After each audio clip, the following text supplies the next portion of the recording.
आपका नाम क्या है? मेरा नाम दीपक पांचाल है और मैं इंदौर से हूँ और मैं मध्यकालीन काव्य पर कई आर्टिकल्स लिख चुका हूँ और आध्यात्मिक जगत में रुचि रखता हूँ। मध्यकालीन काव्य मतलब थोड़ा क्लियर करें। मध्यकालीन काव्य जब भक्ति काल की शुरुआत हुई और मूल रूप से उत्तर भारत में जो कवि रहे उन्होंने जो अपनी रचनाएं की और जो पद संकीर्तन किए उनको लेकर बात की गई है।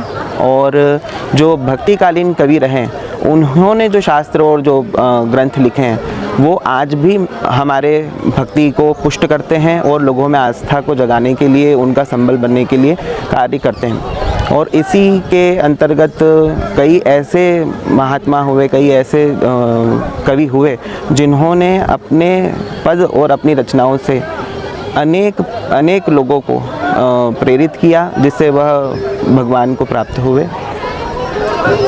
और गीत गोविंद की जो बात है उसमें मैं यही कहना चाहूँगा कि कवि स्वयं बोलते हैं कि मेरी भव बाधा हरो राधा नागरी सोई, रात तन की छाया पड़त शाम रंग दीती हुई। वो राधा की स्तुति करते हुए कहते हैं कि यदि आपका प्रकाश हम पे पड़ता है तो हमारे सारे ताप और हमारा जो संकर्षण है वो पूरा हरण हो जाएगा। और इसमें यही कहा जाएगा, जो आलोचक हैं, जो गीत गोविंद की आलोचना करते हैं, वो उनके लिए मैं यही कहना चाहूँगा कि जाकी रही भावना जैसी प्रभु मूरत तिन देखी वैसी।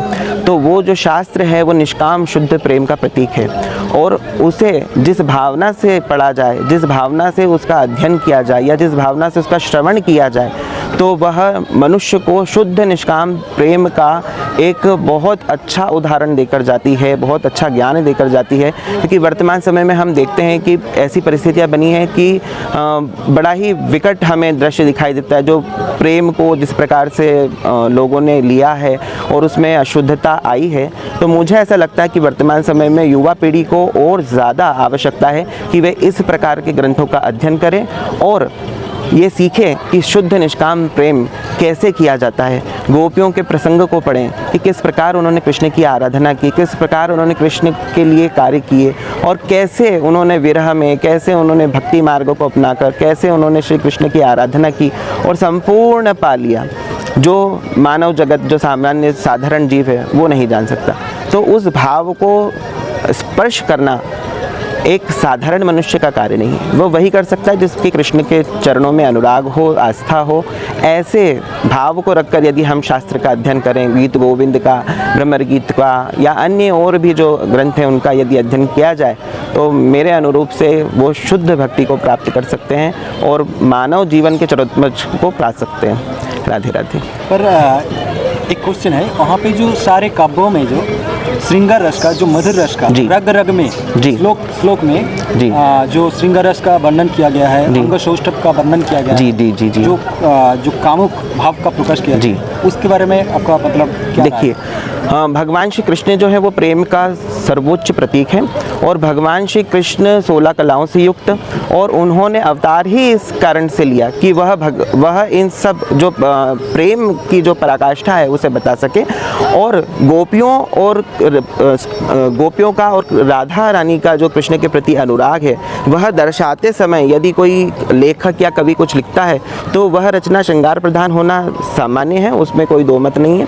और यदि वह श्रृंगार प्रधान है तो वह श्रृंगार प्रधान क्यों है और उसमें किस रसों का वर्णन किया है। 9 प्रकार के रस हैं, 10वां रस वात्सल्य रस जो कि सूरदास जी द्वारा प्रकट किया गया।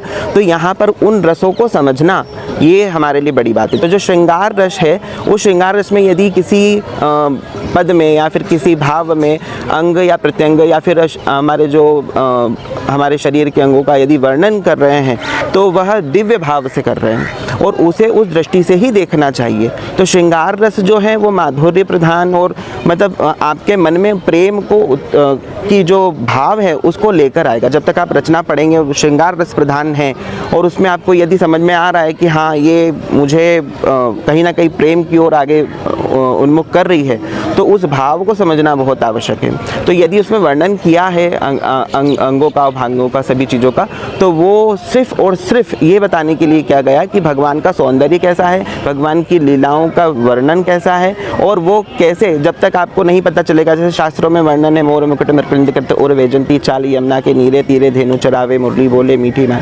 तो ये सारी चीज़ें जो हैं वो दर्शाती है भगवान के अंगों के बारे में, भगवान के स्वरूप के बारे में। और जब तक, और वैसे भी भारतीय सनातन धर्म स्वरूपग्राही रहा है शुरू से। हमारे यहाँ पर मूर्ति पूजा रही है, हमारे यहाँ पर हम साकार ब्रह्म की पूजा करने की बात करते हैं। तो ऐसे में जब साकार ब्रह्म का निरूपण होगा तो फिर अंगों प्रत्यंगों का या फिर उनके जो शरीर है, उनके जो वांगमय उनका जो अंग है उसका वर्णन करना तो आवश्यक है, और उसी में श्रृंगार रस प्रधानता तो होगी ही सही। तो श्रृंगार रस के बिना तो मुझे नहीं लगता कि कृष्ण के काव्य को, विशेष रूप से कृष्ण के काव्य को बिना श्रृंगार रस के तो नहीं देखा जा सकता है। तो यदि कोई व्यक्ति उसमें इस तरह का भाव रखता है तो वह अशुद्ध है, और मुझे ऐसा लगता है कि उन्हें अपनी दृष्टि सुधारनी चाहिए। इसको सुधारने के लिए, मतलब इसको भाव को अब आखिरी तक समझाने के लिए कवि ने लास्ट में बोला कि स्मरगरल खंडनंग मम शिरसि मंडनम दही पद पल्लव मोदरम। मतलब ये जो आगे बोला गया है, जो किया गया है, इसको पढ़ के, इसको इस भाव को अगर अंदर लिया, मन में ले लिया, बैठा लिया, तो इसको कैसे खंडन करोगे? तो वो भाव भी दे दिया है, इसको सुराग भी दे दिया है। जी जी जी बिल्कुल, जी बिल्कुल। वर्तमान में भी हम देखते हैं कि कई कथावाचक जो हैं वो भगवान श्री कृष्ण के, और वर्तमान में कुछ ऐसे टीवी सीरियल्स भी आए हैं जो करते हैं। तो मेरा उनके लिए यही कहना है कि वो भगवान के शुद्ध चरित्र का अध्ययन करें और करवावें, ताकि वे जो सामान्य जगत जीव हैं वो भगवान के उस स्वरूप का, उस गुण का, उस धर्म का दर्शन कर सकें जो सच में शास्त्रों में वर्णित है। क्योंकि कहीं ना कहीं मैं ये भी देखता हूँ कि युवा पीढ़ी जो है या फिर जो सामान्य सामाजिक जगत है उसे भ्रमित भी किया जाता है, उसे उनका जो पद प्रदर्शन है वो सही ढंग से नहीं किया जाता है। इस कारण से भी हमें ये समस्या देखने को मिलती है। तो ये हमारे वर्तमान समय में जो आचार्य हैं या फिर जो भक्ति को प्रेरित करने वाले जो स्तोत्र हैं, उनको चाहिए कि वो युवा पीढ़ी को और हमारे समाज को इस सभ्य, इस उत्कर्ष प्रेम का जो पराकाष्ठा है उसके बारे में बताएं, और उन्हें ये समझाएं कि कृष्ण का जो निष्काम प्रेम है वो किस प्रकार हमारे मानव जीवन के लिए ज़रूरी है, महत्वपूर्ण है। जहाँ राम के आदर्श हैं वहाँ कृष्ण की लीलाएं भी हैं। हमें दोनों का समान रूप से अध्ययन करते हुए दोनों के गुणों का अंगीकरण करना चाहिए।